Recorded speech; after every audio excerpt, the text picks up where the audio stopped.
So there's been another update when it comes to the internet computer. Now, nothing I say is financial advice. However, very recently it was announced how the Dfinity Foundation has signed a memorandum of understanding with the Pakistan Digital Authority, and a lot of it is actually regarding AI. So I do find this pretty interesting.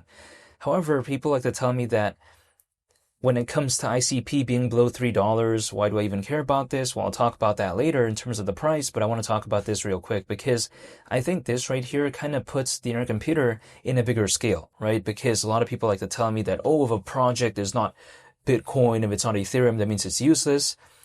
I highly disagree with that, and I think that it's not always going to be like that in every single case. Now, some projects out there do not have such a good use case. However, I think it can't be said that every single one out there that isn't Bitcoin or Ethereum has a bad use case, because I don't think that is the case, actually. I think some other projects out there actually have substance and actually have a use case, and I think something like this does hypothetically showcase that to me, because stuff like this isn't necessarily easy. You know, when it comes to even having a partnership in general, sometimes it's not the easiest thing out there. And a lot of other projects out there, they're praised, right, for having a partnership with like a meme or something like that. But I feel like when it comes to Dfinity, they seem to be doing strides in other areas. So I'm a fan of what they're doing, and I think it's pretty cool.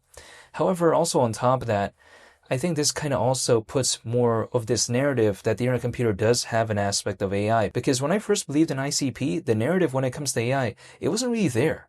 Like, I mean, I didn't hear many people talking about that. And actually at that time, AI didn't really seem like a big narrative anyways. So it was kind of understandable. But as of right now, the internet computer, again, we kind of see Dfinity really wanting to have this sort of push, I feel like, towards having this AI narrative when it comes to the internet computer. And I think stuff like this, again, does really put it, I think, a step forward. However, also on top of that, ICP being almost at $2, people like to tell me, like, wow, this is not good and all this. But personally for me, I like this, right, for dollar cost averaging reasons, because I like the dollar cost average. Sure, I mean, a dollar cost average anyways, if let's say hypothetically ICP was around $5 or whatever, or let's say even around $10, but if I could dollar cost average at a lower point, that's not going to be a point where I would just be angry or upset, because I'm looking to dollar cost average. It's like if I walked inside a store, which has nothing to do with this, by the way, but I'm just saying, if I walked inside a store and I saw my favorite pair of shoes have a discount, I'd be happier. I wouldn't be more upset. I'd actually, again, be more joyful, right, if that is the hypothetical case. So overall, when it comes to Dfinity, I feel like so far what they did with Caffeine AI, so far what they did with Chain Fusion and all this, I feel like it's a really good step in the right direction when it comes to the internet computer fundamentally. I feel like the ingredients are already there in terms of the fundamentals.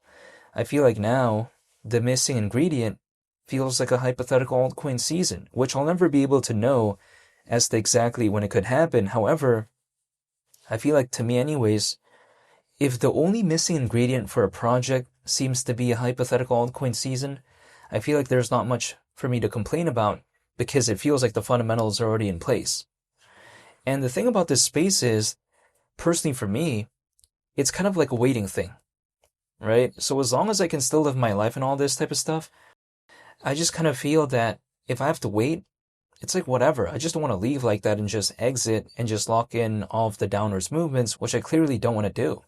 So if I have no need to sell anyways, right? If I have no need to exit anyways, why would I do that? Just because a lot of other people are doing it? No, I'm not going to do that, right? This is just my mindset. Because hypothetically, okay, things could start off here, they go here, but as long as I don't exit, right? Maybe if the roller coaster goes up again, who knows, right? There's at least that hypothetical possibility. This is just my mindset sometimes, so I just don't want to leave. And if anything, if things are low, I'm kind of bringing my average down anyways, so I'm not going to complain. But in the meantime, though, I just wanted to make this updated video to talk about what Dfinity did recently, because I think it's pretty impressive, especially considering as of right now how the altcoin space isn't doing the best. But you know what? They keep doing things, and I seem to like that. I like that a lot, actually.